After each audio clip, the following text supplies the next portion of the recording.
Ma tulin siis nüüd maakeeli üle küsima, mida see PSA tähendab meestearst, võib nii öelda, doktor Margus Puna? Küll. Mida see PSA siis tähendab? PSA on prostataspetsiifiline antigeen, see on üks valk, mis vabaneb eesnäärme koest.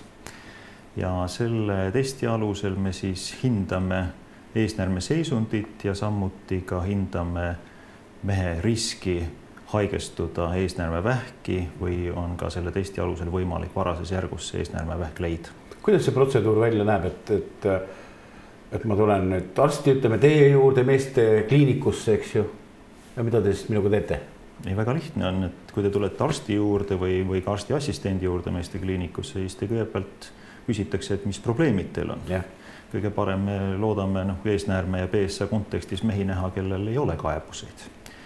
Kas ei pea ootamagi, et midagi nii-öelda püksis juhtuks, et siis alles arsti juurde tulla? Võib täitsa, kui sa tunned ennast täitsa tervena, peaksid tulema arsti juurde? Jah, eesnäärme vähi osas peabki tulema varem, sellepärast, et eesnäärme vähk sellises järgus, kus ta hakkab kaebuseid meile tekitama, siis on juba nii-öelda rong läinud, et siis on hilja.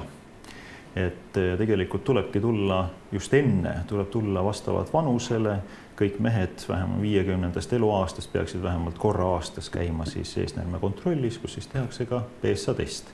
Need mehed, kelle lähisugulastel, meessugulastel on olnud eesnäärme vähki või siis naissugu võsas rinnanäärme vähki, need peaksid alustama hoopis varem, et kas siis 45. või mina isiklikult usun, et isegi 40. eluaastast alates juba. Nii, et ma tulen arsti juurde meile poole, mida siis, mida doktor... Tulete arsti juurde, siis esiteks küsitakse kaebuseid, kui ei ole, ütlete, et eesnäärme kontrolli, teil palutakse täita üks küsimustik, küsitakse võib-olla veel üldtervise seisukohta, aga test ise on vereanalüüs. Võetakse teil üks väike 5 milliliitrit verd ja paari päeva pärast on vastus olemas. Selge, et niisugune hirm, et tuleb doktori juurde, pead püksid jalast ära võtma ja tehakse ikka vaatlus. Ei, see on, kui on vaja, siis me seda teeme, aga see on see paari päeva pärast on meil selge, et kas sellel mehel on riske, ei ole. Enamikel meestel 80% läbivad testi väga lihtsasti, eks ole, 20% me peame nüüd kindlasti vaatama edasi. Ja kui on nüüd vereanalüüs on andnud positiivse vastuse, ehk oht on olemas, mis siis saab? Kui on oht olemas, me peamegi nüüd selgitama, et kus see tuleb, millest PSA test, miks ta tõusnud on. Et seal on 2 põhjust. Üks on see, et eesnäärme rakud kahjustuvad põletikust, et me teeme uuringut põletiku suhtes, siis me enam ei saa, siis me peab ikka püksid alla laskma, eks ole, need uuringud nõuavad seda juba. Ja teine 20% või teine pool on siiski ka eesnäärme vähi võimalus. Nii et kõigepealt me välistame eesnäärme põletikku teatud uuringutega ja vajadusel siis teeme täpsustavad uuringud selle eesnäärme vähi suhtes. Ja see haigus, võib öelda, et see haigus on nii-öelda medikamentselt ravitav, et võtad, kui sa saad õigel ajal nii-öelda sarvest kinni tal, jah? Eesnäärme vähki diagnoositakse elu jooksul ühel mehel 6.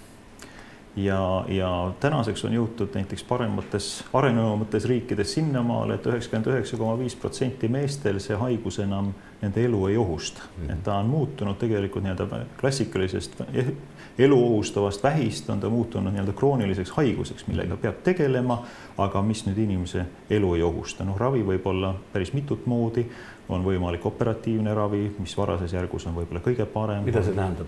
Eemaldatakse eesnääre. Ja teine on siis kiiritusravi ja kolmas variant on siis tõesti tabletiravi.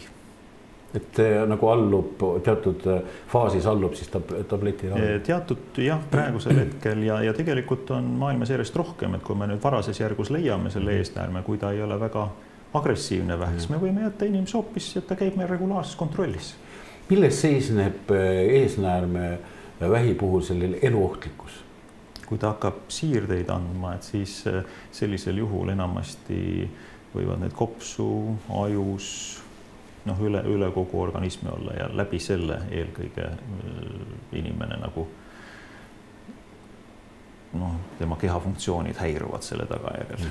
Et ütleme, kui nii-öelda kardioloogilised ja veresoonkonna haigused on meestel niisugused levinud, ütleme südamelihase infarkti puhul, siis täpselt sama võrdväärne nii-öelda paha küll öelda, väärne on see sama eesnäärme probleem.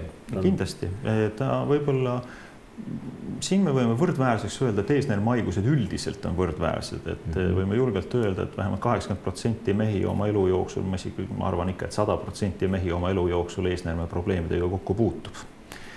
Aga eesnäärmevähk, nagu ma ütlesin, et ikkagi üks mees 6, ma arvan, et südamehaiguste esinemissagedus on natukene kõrgem siiski, aga eesnäärmehaigused ilmselt on sagedasemad haigused kui südamehaigused on.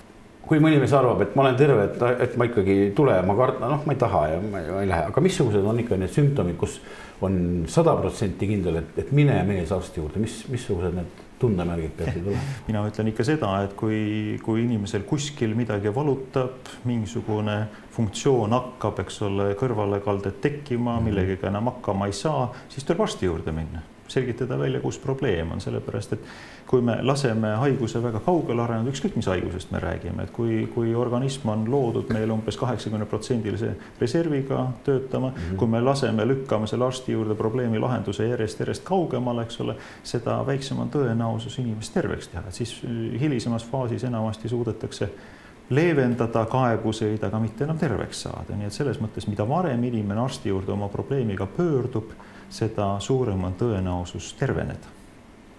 Aga kui me räägime nüüd eesnäärme juures, siis inimesed on väga erinevad. Et mõni mees käib 6 korda öö jooksul kusel ja ta on oma eluga rahul, eks ole. Teine inimene minul näiteks, kui ma peaks kord öösel käima, siis see häirib minu elukvaliteeti väga palju, eks ole, et see unekvaliteet. Nii et tegelikult ega me ei saa öelda, et vaat see kaebus ja mine kindlasti, eks ole.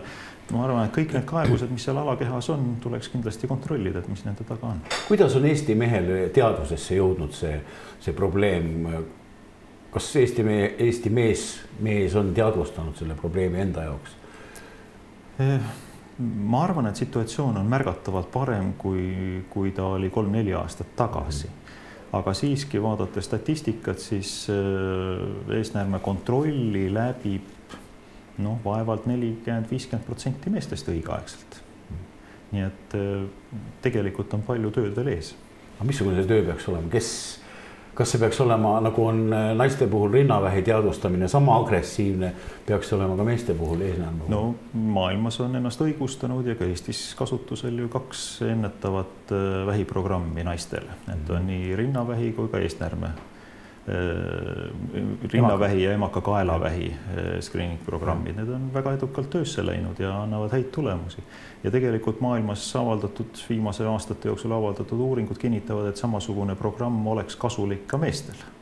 Et kõik riigid ja kõik projektid, kes on alustanud varast eesnäärme avastamise programme, on saavutanud 10 aastaga suremuse vähenemise eesnäärme vähki 30% ja rohkem. Nii et tegelikult on võimalik meeste tervise jaoks väga palju ära teha. Eestis kahjuks sellist programmi praegu veel ei ole.